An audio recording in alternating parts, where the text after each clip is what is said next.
बघणार आहोत लायझोझोम, जो की एक सेल ऑर्गेनेल आहे। आपल्या बॉडीमध्ये जे सेल आहे त्या सेलमध्ये लायझोझोम नावाचा जो ऑर्गेनेल आहे त्याला आपण suicide bag of the cell म्हणजे सेलची सुसाइड बॅग का बरं म्हणतो, तर लायझोझोमच्या आतमध्ये खूप सारे छोटे छोटे ग्रॅन्युअर लाईक स्ट्रक्चर असते, त्यामध्ये एन्झाईम्स असतात। ते एन्झाईम्स वेगवेगळं फंक्शन करतात, जसं gene regulation, metabolic signalling, apoptotic cell division, plasma membrane, cell migration, cell adhesion, detoxification, cytotoxic killing, antigen presentation, microbial cleaning and degradation, हे खूप सारे फंक्शन हे ग्रॅन्युअल्स करतात। तर ग्रॅन्युअलच्या आतमध्ये ऍसिडिक आणि बेसिक काही एन्झाईम्स असतात, ते मायक्रोब्स त्यानंतर सेल ऑर्गेनेलला डॅमेज करण्याचं काम करतात। ज्यावेळेस सेलला सुसाइड करायचं असते म्हणजे डिस्ट्रॉय व्हायचं असते, त्यावेळेस हे लायझोझोम ब्रेक होतात आणि त्यामधलं केमिकल्स,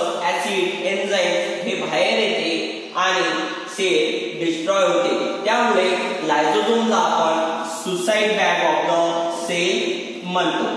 धन्यवाद।